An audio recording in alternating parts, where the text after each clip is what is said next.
ladies and gentlemen, to episode number 6 of Platt's Boys. As we are bringing you an episode of Platt's Boys here from Warp, I am your host, Eli Perez, with my other two hosts, Andrew, and, the co-founder, the founder of the Orlando Magic, Orlando himself. Of course. Are you just, is it Orlando the city or just like the team in general? What little fun fact, if you're born as an Orlando, you get like minority ownership of the city of Orlando. Yeah, you get like a little ownership of it. So you're telling me that if I go get a sweatshirt from like a Nike store over in Orlando, you get payment for that? Yeah, I get a little percentage of it. It's an awesome benefit. Yeah. That's fantastic. Yeah. Do you know Shaq? If you're from Orlando. I just saw him last week. Oh, really? How's he doing? He's doing great. Doing obviously NBA season just started, so doing TNT and all that. But wow. Oh, wow. I didn't know we had an inside man like that. Not true. Well, if you're watching us live on YouTube or wherever you are in the world, we do apologize for the technical difficulties that we are having here. It's just another day trying to learn this system, and we thank everybody, even from our crew to our higher ups, for helping us out here on the Platt's Boys set. But further notice, overall, it's another day at the studio. Let's get it, as we want to congratulate the World Series champion Texas Rangers for finally completing the mission and finishing the race as they get their first title in franchise history. Oh, yeah. Andrew, you was there in Arizona, too. How was it? I was in Arizona for arguably the two most electric games of the Arizona Diamondbacks and Phillies series, as the NLCS. And during those two games, the first night I was there, I think Arizona walked it off. And the second game, they scored a combined 15 runs. And, of course, I went to neither. So definitely cool to be in the area, but they didn't wind up winning, so. Oh, yeah. Overall, they went in there. They was like, you know what? We're going to stay undefeated on the road. And they really spelled it out. Road. 11-0. And they beat the Rays. They beat the Orioles. They beat, They beat the Astros. And they beat the Diamondbacks. Oh, yeah. It seemed like the Diamondbacks. ROAD.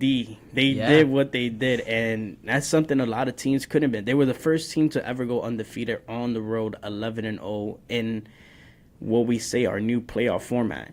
But that's interesting, yeah. As the baseball season comes and go, really, it's now off season. We're not going to really stay on the topic of baseball because that's a done season. I don't want to stay on that topic.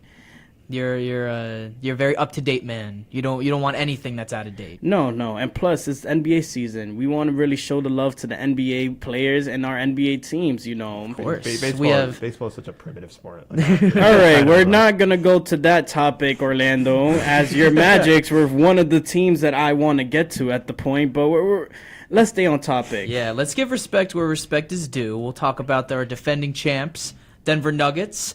Absolutely electric start to their season, starting out 8-1. Nikola Jokic, who is just one of the best basketball players around right now, leading in points, rebounds, and assists. 3-game winning streak for the team. Absolute heat so far. What's your guys' take? Overall, Jokic is just doing his thing. He's a Finals MVP, and he wants that back-to-back ring.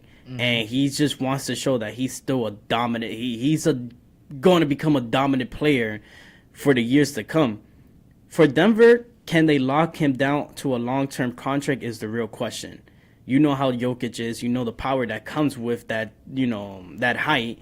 And the potential he can have in the playoffs, knowing he had a dominant playoff and taking down the best of the best, LeBron James and his Lakers. And it's, I can just give it that Father Time does come, but for LeBron, it's showing it, but not showing it, if you know what I mean. Yeah.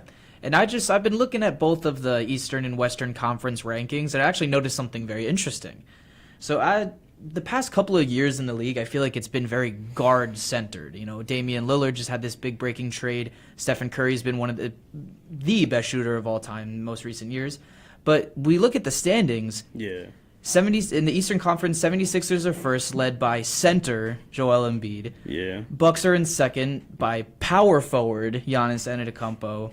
We have in the Western Conference, obviously, Jokic with the first seed with the Nuggets, and even the Timberwolves. They got Karl Anthony Towns over in the third seed as well. So could we be seeing a light shift in superstars equating to wins in the NBA? I think we've already seen that shift. I think, you have obviously Giannis, who's won a championship.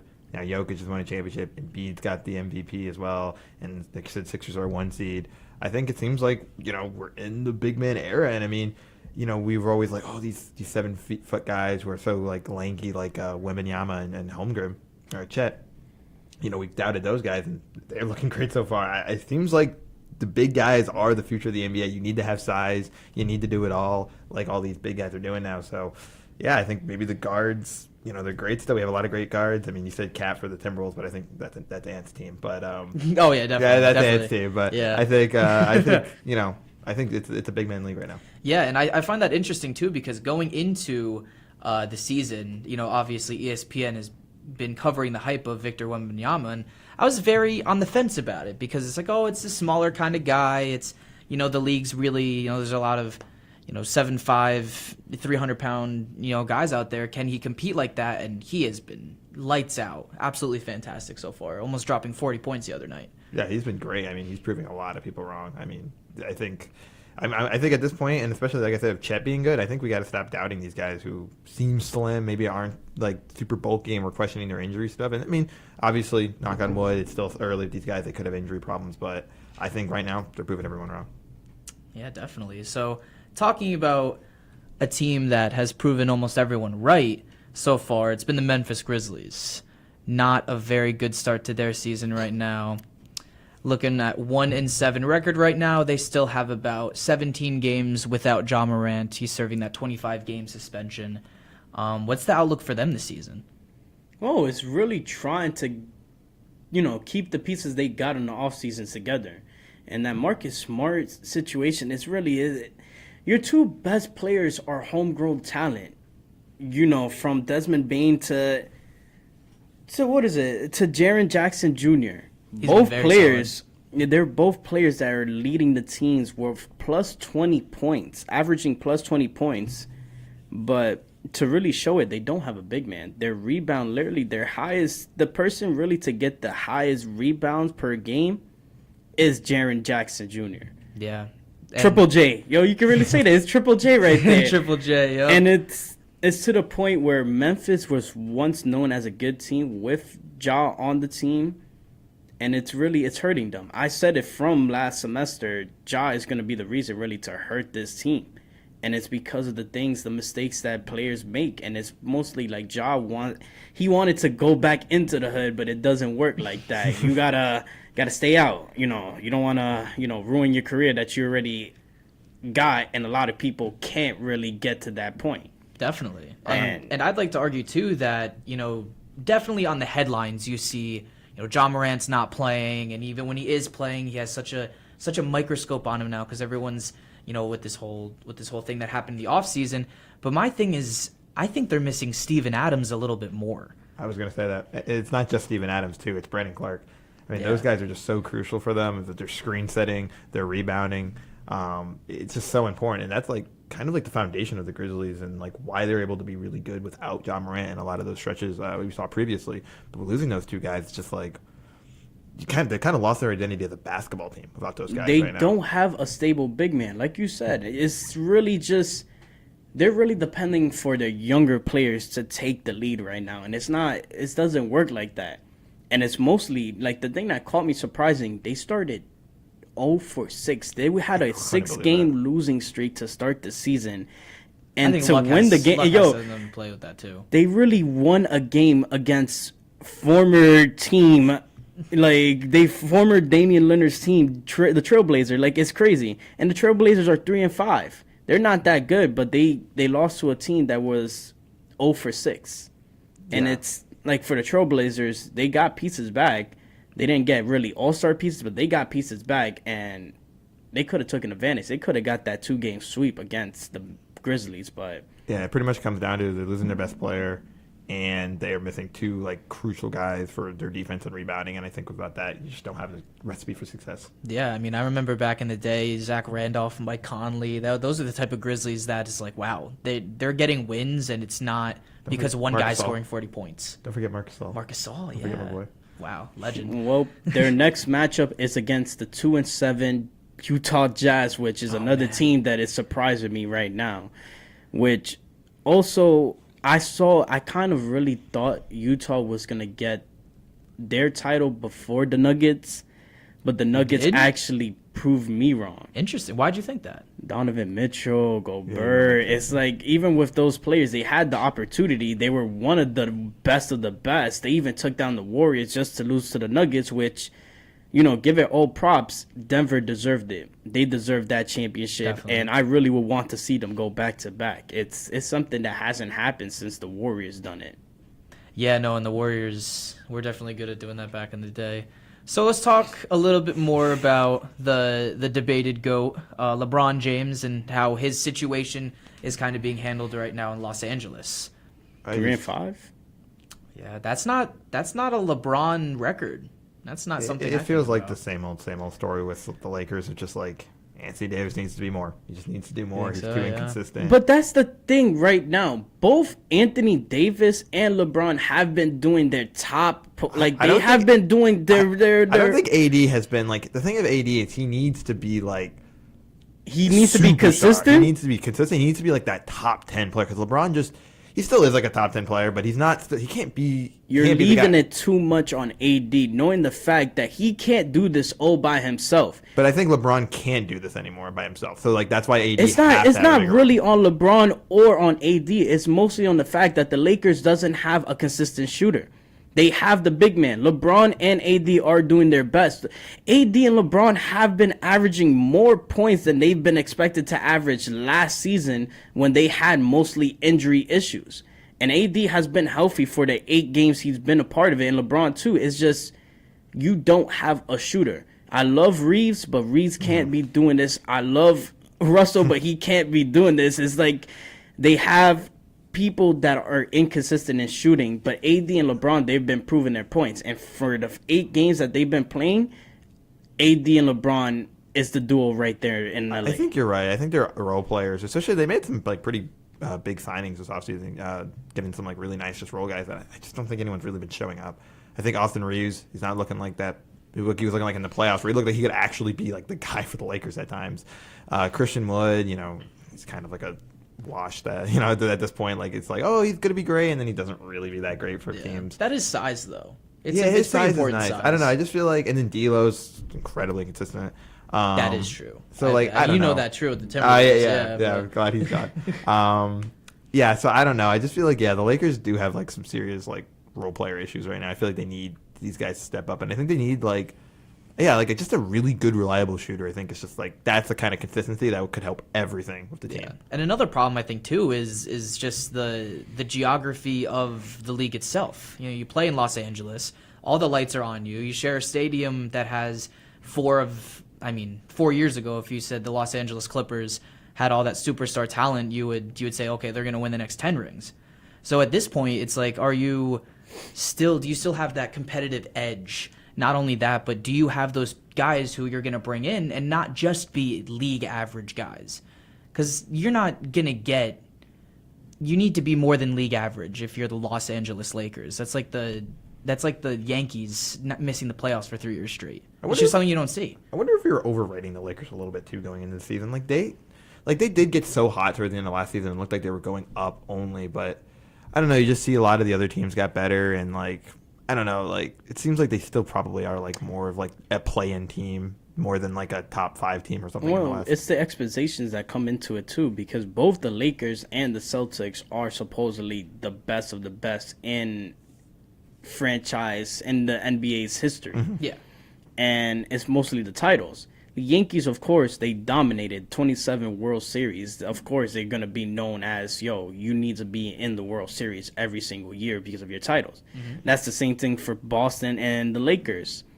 But overall, it's just mostly their pieces. And Tatum, he just lost Marcus Smart, but he just gained the big man. And did you not see how the Celtics are playing right now? They got Drew Holiday too. Yeah, and Porzingis has been good too. Yeah, and it's crazy right now because it's just with the Lakers, they just have the same pieces, but they just can't really build off of it. It feels like they didn't make like a big step from last year. Like they had all that momentum, but like there wasn't like enough big jump to go forward. No, yeah, and give them time. It's still the beginning of the season.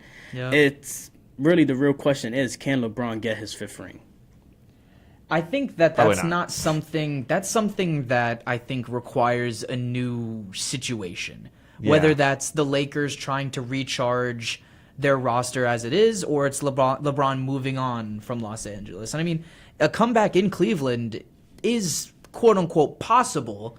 But, I mean, even just the idea of that, I mean, maybe they could go on and win a ring if they went back to Cleveland. It's funny. I think Bronny James might be what decides if LeBron gets another ring, whatever team drafts him. If Bronny goes to Cleveland, the story will continue. That would just be too perfect. But can Bronny really switch up the script and... I mean, more so, like, he's going to go to the team that drafts him.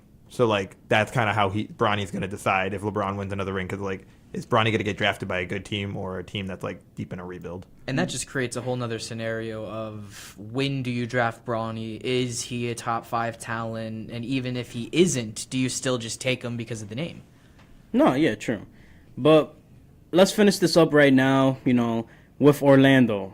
Something Not magical Orlando. is happening in Orlando right now. Not Orlando. Yeah, I'm doing great this season. Exactly, yeah. But 4-3 to start the season. Let's keep it short. Yeah, team stat this year is mostly an improvement, but offensively, can ya get better? 108 points per game, 45.4 rebounds per game, and 25 assists per game. Is it still early to count them out? Okay, first of all, let's get it clear. I'm not a Magic fan. Well, you own the Magic. Represent I do have. You represent the state of Orlando. Orlando, it's in your name. Don't question the mathematical If math. I had to have an Eastern Conference team, I will claim the Magic. Yes, Perfect. in the name. Yes, there Perfect. you go. Just for the names. Like, and when I was younger, like I always had like Even though they always old hit Minnesota different. team sucks, though. We're great this season, actually. Sure, you are. I think No, the we're- interesting that's Brooklyn, thing, dude. the interesting thing about the interesting thing about the Magic for me is you have 6 players that are averaging more than 10 points. And I mean, that's not a big feat for anyone, but when I first got into basketball around like 2015, 2017, Orlando was nothing to talk about. If you saw 3 guys averaging more than 10, it would be impressive. So now seeing guys, the rookie last year, Paulo Banchero, Cole Anthony's been playing well. I mean, Franz Wagner has been, I think, the leading scorer for a couple of years now with Orlando. I think what they're doing there is very interesting. They're letting their young guys develop, and I think that development has just met into the perfect timing of the beginning of the season. No, yeah, true. But really, it's just, can we count them out? It's I don't know. I haven't seen Orlando really good since the Shaq era.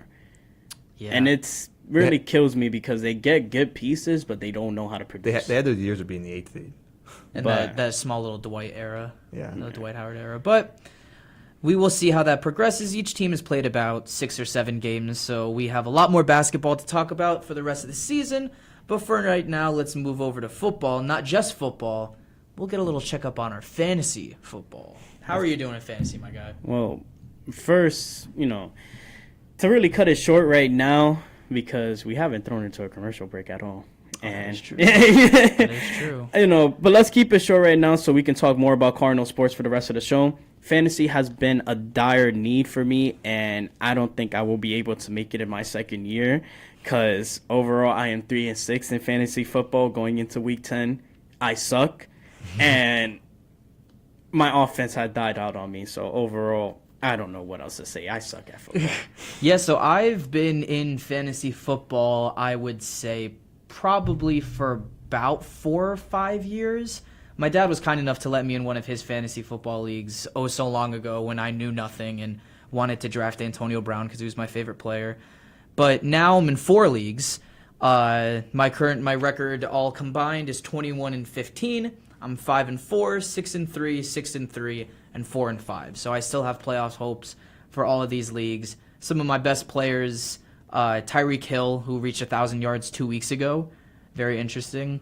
A.J. Brown has been my favorite player in the whole umbrella of fantasy football. A.J. Brown's been my favorite player. For me, it's been Patrick Mahomes, really. But since he's been taking like kind of a downhill slide right now, and I just lost Kirk Cousins too as a secondary QB, no. so I'm done.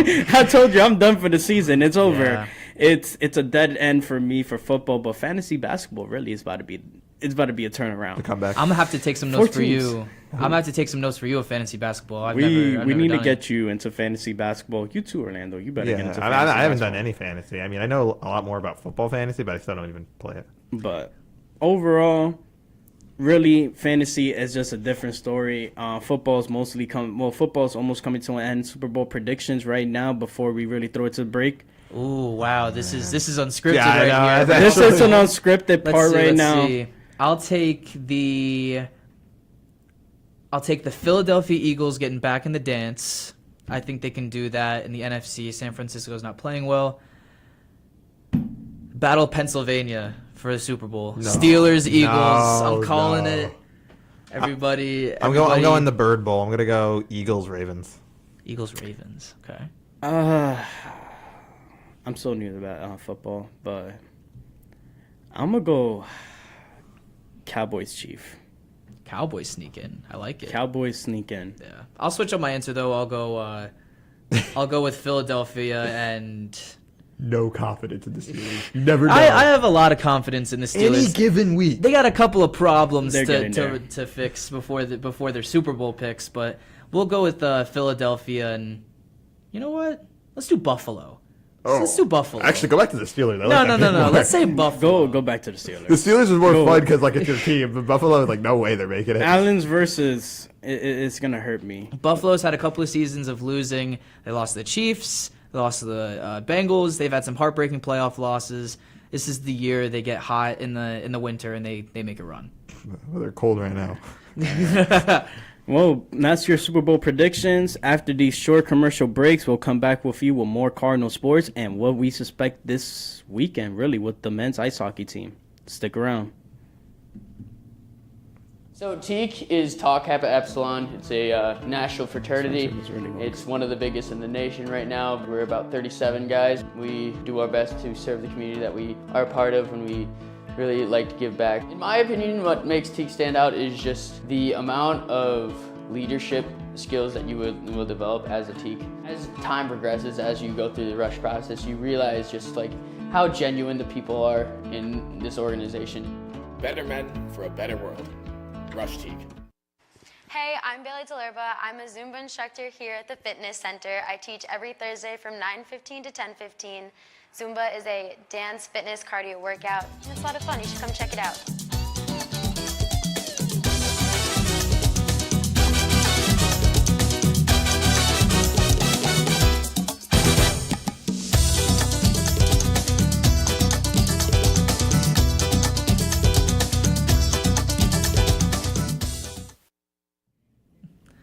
All right, folks, and welcome back. I hope you guys enjoyed those messages from our folks over there at Plattsburgh.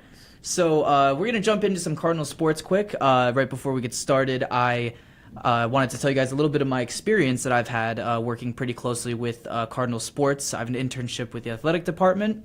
So I've been going to a lot of games. I've been to some of the cross-country meets earlier in the year. I saw the women's soccer playoff against Geneseo. I've seen a couple of women's ice hockey games, a couple of men's ice hockey games, and I have to say overall the experience has just been amazing. I'm getting almost next to field access, recording games. The people I've been working with have been amazing. The content that I've created has been awesome. You just get the opportunity to do everything yourself and just say, hey, what do I want this video to look like? And just the creative opportunity has been amazing, and I'm very thankful for this opportunity. But one of the highlights of that is being able to watch a lot of Plattsburgh sports. That's been probably one of my favorite parts. No, really. The Cardinal sports is back. That's all you really have to know. And it's mostly Andrew's just been our sideline reporter the whole time. He's really our inside reporter into everything. The soccer game, tell me about it, because it's been a minute since the women's soccer team has been able to really push forward in the SUNYAC Conference playoff. Yeah, so when I went to their, unfortunately, I only made it to one soccer game for the women. I made a couple for the men. They looked pretty good, but they didn't get a playoff opportunity. But for the women's soccer, the game itself wasn't fantastic against Geneseo. They ended up getting shut out, losing 4-0. But I could just see on the players' faces they really wish they could have that one back. They really wanted that opportunity. And just props for them on an amazing season. Props to them for earning that opportunity to play on a playoff performance. But unfortunately, it just didn't go their way. And the last time they ever made a NCAA tournament appearance, 2010. We're in 2023 right now, going to 2024. Their last UNIAC title, 1998. You got some good footage there, but it's not really the best at the moment. Hopefully the soccer team can get out that drought. Shout out to Zoe though. Zoe Rice, our PSTV, or she's just our PSTV family out here, even though she never comes visit us or anything. R.I.P. When I saw them play, she put it all out there. She was on the ground a lot, and I could definitely tell that she was putting everything on the line there, which is very motivating. Mo, as you get some soccer experience, what really is there else to say? But what about the women's team? They just got a semifinals elimination last year, and they're hungry for that NCAA tournament title. Yeah. That this is for ice hockey? Yeah. Oh yeah, no, definitely. I mean, I was and you were color commentator, so you know a lot of this as well. You've been at a lot of hockey games, but my experience from that getting again the amazing opportunity to be right behind the ice recording content, I got to see the women's team beat Oswego. That's absolutely huge win for not only the team but the school. And just seeing everyone out there having a great time, the girls scoring all their goals, it's very, very cool opportunity just in general. And I'm hoping that they're going to take that win, definitely an Oswego win, a big win. They keep that above their heads and they take it into their next series of games. Hopefully, we can get another playoff appearance. Yeah, I've been working on some of the hockey games too, and what you said in one of the games you were commentating is that the women's team, they look like they're picking up right where they left off last year. They've looked really strong. They've looking like they're just as hungry as ever. There's no slouch from last year or anything. They're clearly not affected by new year, new team. So yeah, they look really strong so far. It's been really fun to watch them.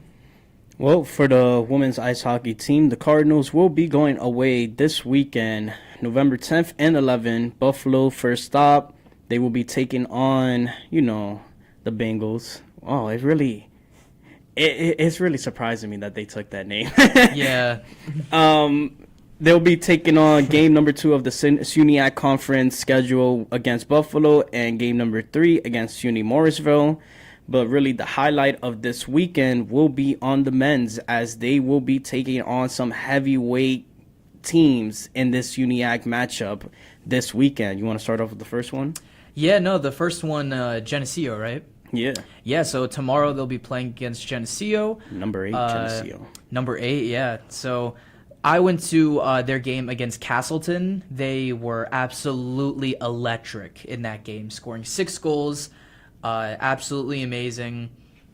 The environment in there was amazing. The fans, the DJ, just everything just seemed to gel perfectly. And kind of similarly, what I said about the women, I hope that they carry this into their next game against Geneseo, because if they do, I think they got a really good shot at this. And for the men's, really, it's a back and forward when you say for this men's ice hockey team against Geneseo, it's always going to be a good matchup. And they did match up in the playoffs. Of course, Geneseo, they're one game up from the Cardinals, 4-0 overall, 1-0 in the conference. The Cardinals, of course, 3-0 to start the season, 1-0 in conference play against that win against Morrisville.